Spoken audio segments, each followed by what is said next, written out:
नमस्कार, मी विलास आव्हाड. आपण पाहता AV9 एक्सप्रेस. मित्रांनो, आपण जवळजवळ 15-20 दिवसापासून जे बघतोय की पंतप्रधान नरेंद्र मोदी आणि महाराष्ट्र, अर्थात 15-20 दिवसापासून म्हणण्यापेक्षा जवळजवळ 2 महिन्यामध्ये पंतप्रधान नरेंद्र मोदींचे 4-5 दौरे महाराष्ट्रात झालेत. मग तो एक शिर्डीला झाला, नाशिक, मुंबईला जवळजवळ 2दा, आता सोलापूर मध्ये, पुण्याला पण झाला. जवळजवळ ह्या 2-3 महिन्यामध्ये 4-5 दौरे महाराष्ट्रामध्ये त्यांचे झाले. अनेक मोठमोठी प्रकल्प, त्याचे शिलान्यास असेल, त्याचं लोकार्पण असेल, त्याचे उद्घाटन असतील, कोट्यावधी रुपयाच्या योजना महाराष्ट्रामध्ये नरेंद्र मोदींनी या 9 वर्षात दिलेल्या आहेत. आणि त्यांचं एक वैशिष्ट्य आहे, ज्या गोष्टीचा शिलान्यास त्यांनी केलाय त्या गोष्टीचं किंवा त्या प्रकल्पाचं लोकार्पण, उद्घाटन पण सुद्धा ते त्यांच्याच हाताने करतात. आता काल जे काही नरेंद्र मोदी सोलापूरला आले, या सोलापूरमध्ये जे काही पंतप्रधान आवास योजनेमधून जे काही 30,000 लोकांचं गृहनिर्माणचं जे काही काम चालू, त्यामध्ये जे काही 15,000 लोकांना काल नरेंद्र मोदींच्या हस्ते घरांचं वाटप करण्यात आलं, चाव्या देण्यात आल्या. या कार्यक्रमाला नरेंद्र मोदी सोलापूरला आले होते आणि त्या कार्यक्रमामध्ये अनेक गोष्टींचा उहापोह झाला. या कार्यक्रमाला राज्यपाल, महाराष्ट्राचे मुख्यमंत्री आणि महाराष्ट्राचे दोन्ही उपमुख्यमंत्री हे सुद्धा उपस्थित होते. आणि नरेंद्र मोदींचं वैशिष्ट्य म्हणजे नरेंद्र मोदींनी या 9-10 वर्षामध्ये ज्या काही योजना त्यांनी प्रत्येक राज्याला दिल्या आहेत, कोट्यावधी रुपयाच्या योजना दिल्या आहेत. आणि त्या योजना ज्या पद्धतीनं ते देतात किंवा मंजूर करतात, त्यावेळेस तो निधी आणि तो टाईम बाउंडमध्ये ती योजना पूर्ण झालीच पाहिजे. समजा एखादी मेट्रो असेल किंवा समजा एखादा महामार्ग असेल किंवा एखादं मोठं रेल्वेचा मार्ग असेल किंवा हवाई अड्डा असेल, ह्या ज्या योजना असतात त्या अतिशय टाईम बाउंडमध्ये जेवढ्या रुपयाचं काम असेल त्या तेवढ्याच रुपयामध्ये करण्याचा प्रयत्न नेहमी नरेंद्र मोदी करत असतात. आणि ज्याचं उद्घाटन किंवा ज्याचं शिलान्यास, पायाभरणीचं काम केलंय, त्या कामाचं लोकार्पण, उद्घाटन सुद्धा तेच स्वतःच करतात. म्हणजेच याचा अर्थ असा की जे काम त्यांनी मंजूर केले ती फसवी घोषणा नसते. जे काम ते देतात ते काम पूर्ण होऊन ते लोकांपर्यंत त्याचा फायदा पोहोचला पाहिजे, याची ती गॅरंटी असते. मोदी म्हणजे काम होण्याची गॅरंटी पूर्ण होण्याची गॅरंटी म्हणजेच मोदी गॅरंटी. अशा पद्धतीचं एक स्लोगन सुद्धा आज आपण बघत असतो. मग महाराष्ट्रामध्ये आपण बघितलं की नागपूर ते मुंबई समृद्धी महामार्ग असेल, त्याचं पण शिलान्यास करण्याचं काम नरेंद्र मोदींनी केलं आणि लोकार्पण करण्याचं काम सुद्धा नरेंद्र मोदींनी केलं. मग तुम्ही मुंबईमध्ये ज्या काही मेट्रोंचं काही शिलान्यास चालू आहे, शिलान्यास झाला, नंतर त्याचं उद्घाटन सुद्धा नरेंद्र मोदींनी केलं. अजून पण जवळजवळ 7-8 ठिकाणी ज्या काही मेट्रोंचं उद्घाटन करायचे त्या पुढच्या या वर्षामध्ये सुद्धा होईल. किंवा आता आपण बघितलं की जो काही सागरी सेतू, याचं सुद्धा शिलान्यास नरेंद्र मोदींनी केला आणि उद्घाटन सुद्धा पंतप्रधान नरेंद्र मोदींच्या हस्ते झालं. आता पुण्याची आपण मेट्रो असेल, या पुण्याच्या मेट्रोचं सुद्धा शिलान्यास करण्याचं काम नरेंद्र मोदींनी केलं होतं आणि त्याचं लोकार्पण सुद्धा करण्याचं काम पंतप्रधान नरेंद्र मोदींनी केलं. आणि ही जी काही सोलापूरची जी काही पंतप्रधान आवास योजना आहेत, याचं शिलान्यास सुद्धा 2019 मध्ये, जेव्हा शेवटची 2019 मध्ये मुख्यमंत्री देवेंद्र फडणवीस होते आणि 2019 मध्येच विधानसभेच्या निवडणुका झाल्या. त्याच्या निवडणुकांच्या अगोदर देशाचे पंतप्रधान नरेंद्र मोदी आणि त्यावेळचे मुख्यमंत्री देवेंद्र फडणवीस यांनी तिथं शिलान्यास केला होता. आणि त्या 2.5 वर्षानंतर जे काही महाविकास आघाडीचं सरकार आलं, या सरकारमध्ये काहीच झालं नाही. अतिशय काम बंद राहिलं. नाहीतर याच्या अगोदर सुद्धा त्या वसाहतीचं उद्घाटन होऊन गेलं असतं. पण आपल्याकडं जे निष्क्रिय सरकार आणि कुठलंही काम न करणारं सरकार आणि जे काही सत्तेवर आले, मग यांनी मागच्या ज्या काही सरकारने ज्या काही सगळ्या योजना असतील, कामं असतील, यांना स्थगिती देऊन टाकली. कुठलाही निधी दिला नाही. जैशी ती परिस्थिती राहिली. आणि मग यांचं 2.5 वर्षाचं सरकार गेल्यावर जेव्हा शिंदे आणि भारतीय जनता पार्टीचं सरकार आलं, तेव्हा हे काम परत सुरू झालं. म्हणजे इथं काही लोकांचं असं म्हणणं आहे की काँग्रेसने फसवलं, राष्ट्रवादीने फसवलं आणि उद्धव ठाकरेंनी सुद्धा या लोकांना फसवलं. अतिशय गोरगरीब लोक, इथं ते गिरणी कामगार, बिडी कामगार, अतिशय या लोकांनी स्वप्न बघितलेलं, घराचं स्वप्न बघितलं.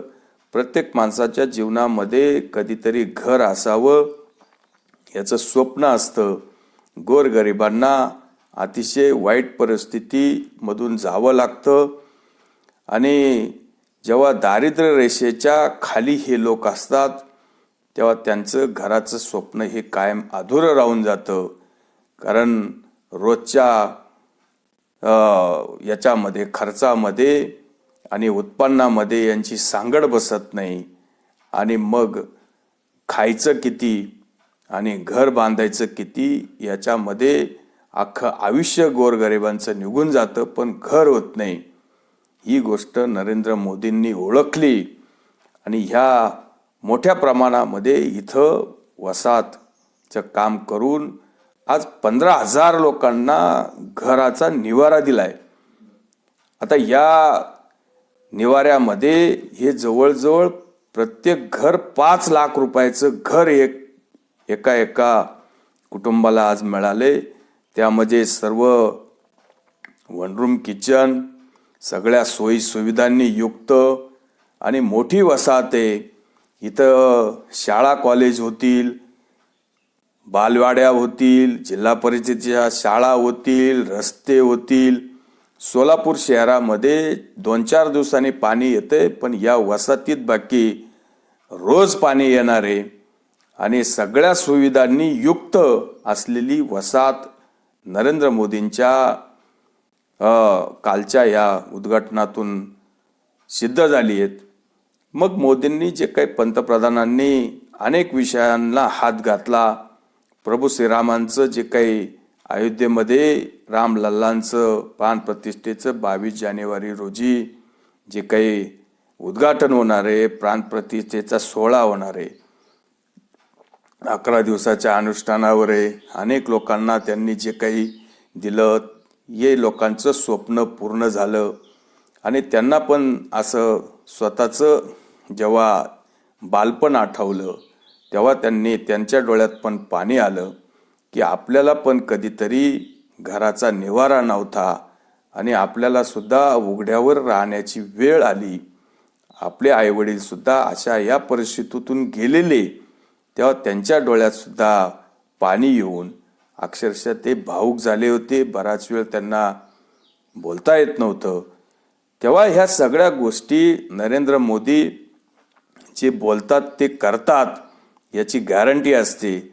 आता आपण काँग्रेसचा पण काळ बघितलेला आहे की काँग्रेसच्या काळामध्ये 5 कोटीचं काम 500 कोटीपर्यंत गेलेलं सुद्धा आपण बघितले.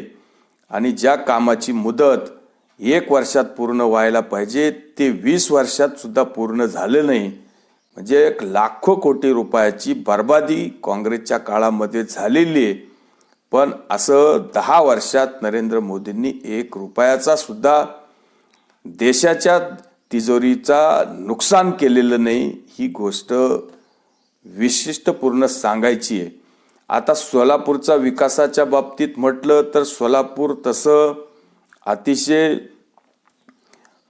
पुण्यभूमी, इथं पंढरपूर आणि या गाणगापूरच्या या महामार्गाला जोडलेले सोलापूर आणि राजकारण सुद्धा सोलापूरमध्ये चांगल्या मोठ्या प्रमाणात आहे.